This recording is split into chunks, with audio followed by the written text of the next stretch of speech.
Hello, Bee Club. Like I said in our meeting the other day, I'm going to make this video about how to make beeswax candles. And if you want to do it, send me an email. I'll bring all this equipment and supplies up to your house, and then you can have it for a couple days to make your candles. All right, this is how you do it. I'll give you this induction burner, and what you do is you just plug it in the wall. I got a pot right here, and what you're going to do is put just about a ½ inch of water in there. I don't know if it's going to show, but I've got a little Sharpie in there. And you just want to put a ½ inch of water in there. If you put too much more, it's going to kind of boil too much and start to spill out over this burner. Now, what you're going to do is you're going to take some wax and you're going to put it into this. See, you don't want to melt your wax directly on the stove. Beeswax has a melting point of 140 degrees, which is not that hot. If you start melting it too much, like around 160 degrees, then the wax starts to change color. If you get up to 204 degrees, the wax is going to catch on fire. So you don't want to do that. So you use this double boiler method. You're going to melt the wax by using steam. I'm going to give you some beeswax pellets. On our classroom page, there's a video that shows how Miss A harvests our beeswax and then what she does to melt it and clean the wax.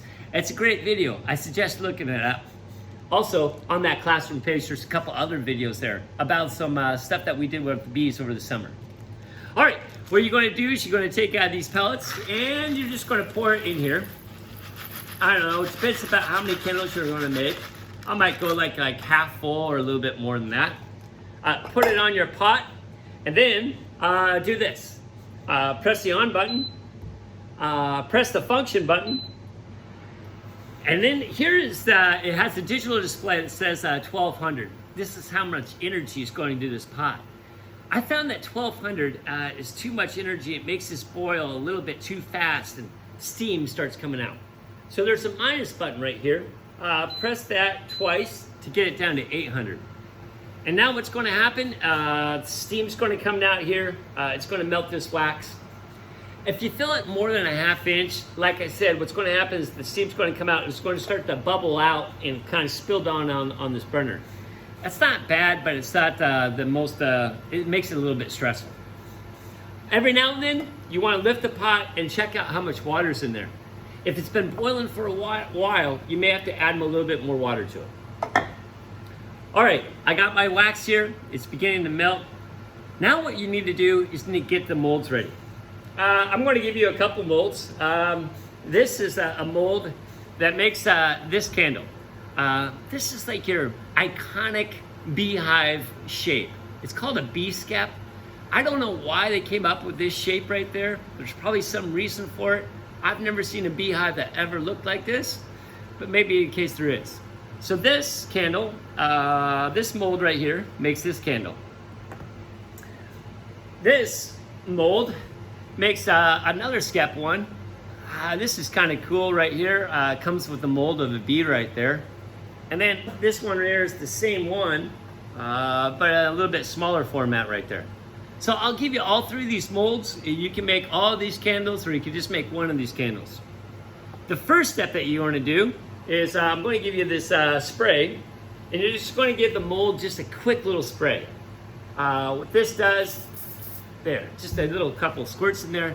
What this does is it makes the beeswax come out of this mold a little bit easier. Also makes your candles just a little bit shiny. So I'm just going to give them a little bit of spray in there. All right. This wax is going to take about 10 minutes to melt. So while that working, you're going to spray your mold. Then I'm going to give you some wicking. This is what goes up through the candle, and you light it on fire, and that's what's used to burn it. So get a good amount of wicking and cut it. And then I'm going to give you this wicking needle.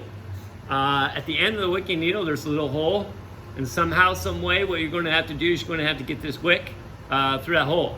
Well, I kind of bite it, get it pinched down, and then with my old eyes, I try to get it through here, and it takes me a couple times. There you go. Got it. And then I'm going to try to grab it with my finger. and pull it through. Voila. The wick is through the needle. Pull it about an inch, maybe an inch and a half past the wick. And now what you do is on the bottom of the mold, there's a tiny hole. Put the wicking needle through the tiny hole and you just push it through. And as you push it through, the wick's going to go through the mold. And then as soon as the wick goes through the mold, I put my finger down there and I kind of hold the wick next to the wicking needle. Other times, then what's going to happen is it pulls out the end. All right, go ahead and pull this all the way through until there's about a 1/4 inch of wick outside the mold. Now, when you do your candles here, they're going to go kind of upside down. So this is going to be the top of the candle right there, and you want to have enough of the wick exposed that you could light it from the next one. All right, now, it's kind of hard to do, cut it about a 1/2 inch above the mold. So I'm right here, about a 1/2 inch, I cut it right there. Now, what you need to do is you need to get this wick so that it stays in the center of the candle. I kind of devised this way using paper clips and toothpicks. I'm going to move this over here. Yeah, I'm going to move my camera right there. That way I'm not reaching over to a hot stove. All right, what you're going to do is you're going to take this clothespin and you're going to put it over the wick. And what you want is to get the wick, what you want to do is get the wick and have it stay in the center of the candle. So you want to like center it. You don't want to like offset, otherwise it'll kind of burn unevenly. Now put it like right in the center. Now I've got my clothespin right on top of my candle mold. And when I pour in the melting wax, a lot of times what it does is it starts to go around my clothespin. And then that clothespin kind of gets infused into the wax. So I'm going to give you some toothpicks, or you could use whatever you want. I've also used like nickels or quarters. And then put these underneath the clothespin, like so.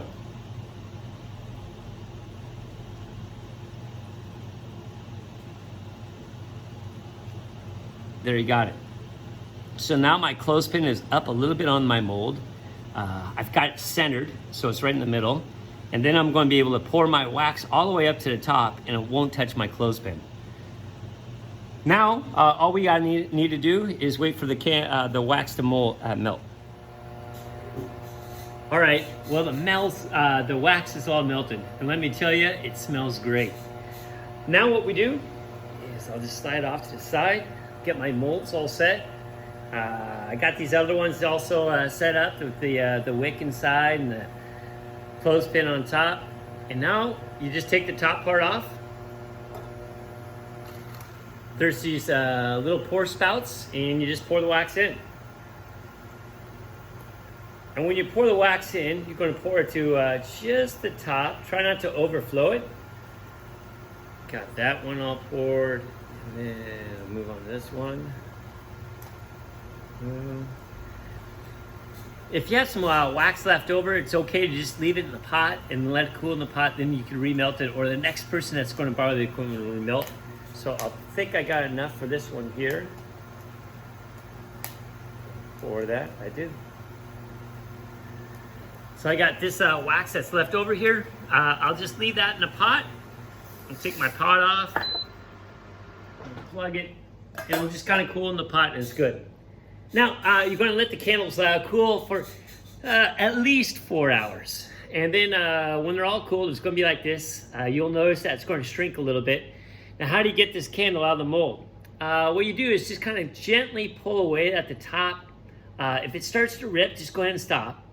And then take your fingers and push down at the bottom. And when you push, actually not down, but up, you can kind of move it around, and you can kind of feel it kind of break loose a little bit. So you want to try to push it up as much as you can. And then what you can do is just grab the end of the wick up at the top and kind of pull it out. It takes a little bit of wiggling, And we'll just wiggle it out, and voila. There you go. You got yourself a beeswax candle. Mom would love a beeswax candle. Make a couple beeswax candles, give it to your friends for Thanksgiving or Christmas. So anyways, if you're interested in doing this, shoot me an email. I'll send all this stuff, and I'll just drop it on your front step. You can have it for a couple days and just leave it on your front step. I'll pick it up and then bring it to the next person. So there you go. I hope you enjoy making the candles. Bye.